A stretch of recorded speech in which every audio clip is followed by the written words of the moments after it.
What's good, everybody? It's your boy LG Grown. Happy Sunday to it all. Okay, I hope everybody is staying cool. I hope they staying hydrated, drinking fluids. I don't know if it's hot where you at, but where I'm at, it is blazing, ladies and gentlemen, blazing. But we got to talk about it, all right? On this platform, we talk about it, all right? We got to talk about a couple of things. Few things. First off, the new Happy Gilmore 2 just dropped on Netflix. Go check it out. My opinion and my thoughts. The movie was okay. It was a lot. I say that they did a lot of clips of rememberability from the first movie. A lot of scenes. The storyline to me was okay, but the random cameos of people in the movie was funny, because a lot of celebrities was in this movie. A lot of celebrities. And to be exact, it was 72 cameos of celebrities that was in Happy Gilmore 2. Which I, appreciated, didn't realize this person was that person. And to believe it or not, Adam Sandler had both his daughters in the movie along with his wife in the movie of Happy Gilmore 2.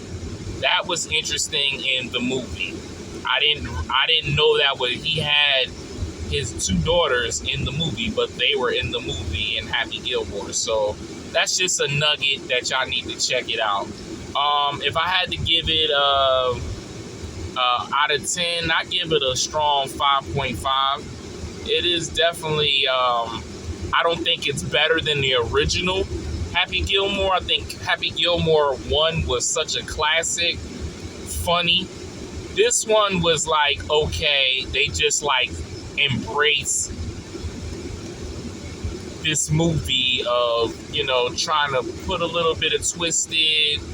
You still had Shooter McGavin in the movie. So it was definitely interesting to see that you had some professional golfers in the movie as well. So I felt like this was definitely a different, to see a sequel of a movie. So I gave it a 5.5. It's watchable, but I'm not going to say that this was a high movie clip. In the sports world, ladies and gentlemen, we had Clarissa Shields versus Lainey Daniels. I had to really take my time to pronounce her name.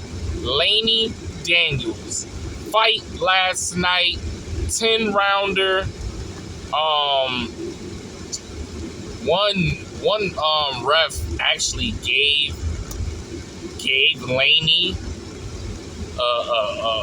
saying that she I don't even know what he saw, because Lainey was running most of the fight.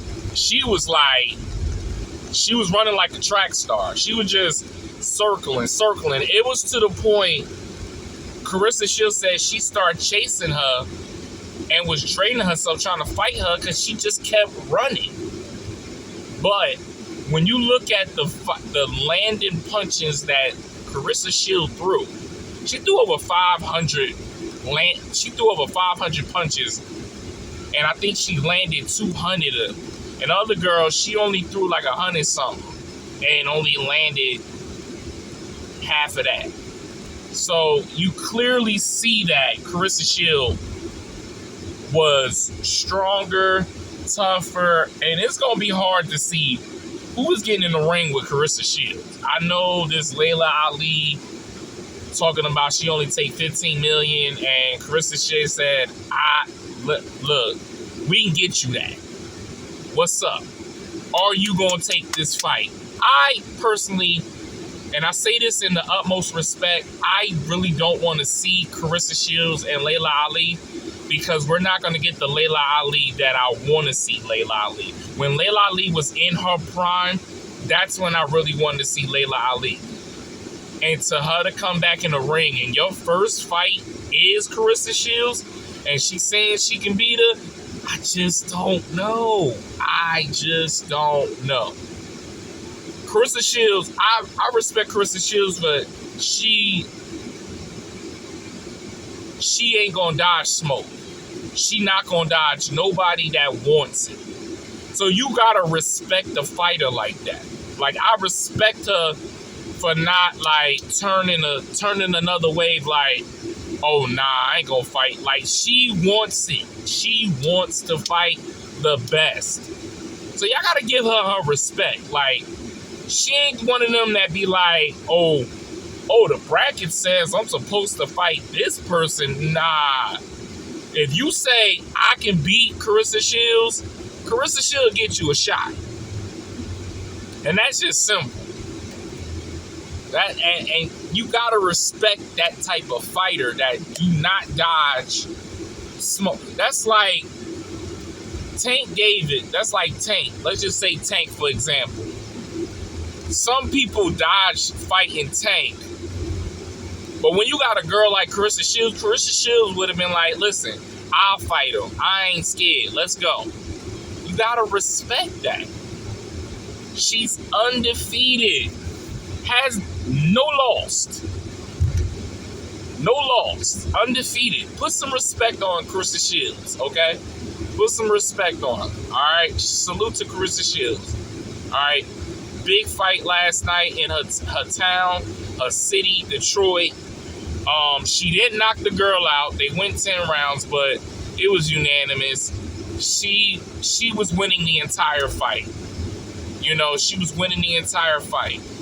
And that's what I respect her, is that she takes this serious and she's gonna give it 110%.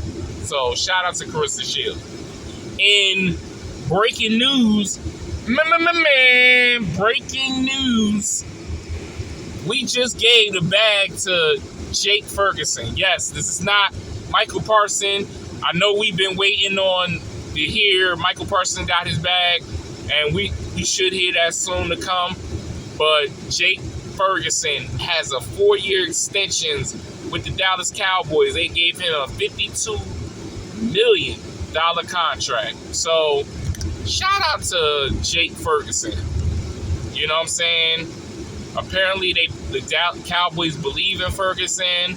They don't want to go in this offseason and be like, let's go look for another tight end. They said, no, we got our tight end. So shout out to Jake Ferguson and getting the bag. Okay? Listen, y'all, we are close to preseason. Okay? Football's coming back. We are about to kick off preseason next week, August the 3rd. We are kicking off preseason. I will say that again, ladies and gentlemen. Yes, the drought is over. Okay? It has been a rough July, and you know, with all the passing, shout out. Let's pay respect and homage to the late Malcolm Jawar Warner, man. R.I.P. to Malcolm Jawar Warner, man. Theo from the Cosby Show, big respect, man. I used to watch Cosby all the time. I didn't know how one man that was in the family, one boy with all them girls, how he became insanity. It was like everybody tuned in. And then when you seen the Cosbys had their season finale, Theo, the final one is him graduating from college. So you see the show wrapped around the kids, but it was more of an impact with Theo. So we are definitely going to miss Malcolm Jawar Warner and his family. Shout out to his family and everything.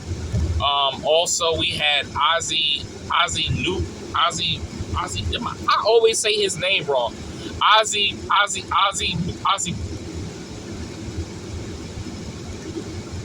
Big O, Ozzy Osbourne, has passed away.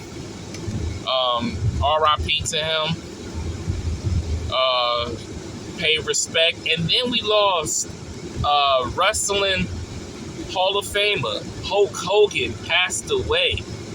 I mean, that's why I said July was rough. July rough. First, we might potentially go to World War III. It's getting rough. We need some uplight. We need a little football in our life. So we ain't gotta keep dwelling. I ain't into politics, and I ain't gonna say nothing about the president. I don't need what they call I don't need him sending them goons out for me. You know what I mean? Because he doing a lot. So, but I just had to come on here and give y'all a little update, a little review, a little update in sports on what the Cowboys is doing.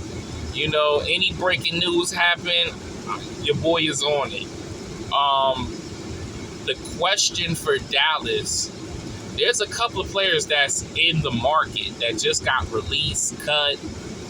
Christian Wilkins from the Raiders got cut. Is Dallas going to make a call to say, hey, you want to come over here to Dallas? Noah Fant, Seahawks tight end, has been cut. I don't see that. I don't see us trying to get Noah Fant since we just got Jake Ferguson. Unless we said, listen, Schoolmaker, it ain't working out. We gonna cut you. I don't know. I just want them to secure Michael Parsons. Forget everything else. Get Michael Parsons. All right, stop playing. Pay him the bag. You're gonna pay him the highest in NFL non-quarterback. Let's stop this. All right. And once we get that breaking news, I'm gonna come up here and we gonna talk about it. And we're gonna see the pros and cons. Do I feel like it was a smart move? Was it a good choice? All right. But y'all stay tuned, ladies and gentlemen. All right. But once again, it's your boy LG Grown. Hot Sunday. All right. I'll talk to y'all later. Stay blessed. Peace.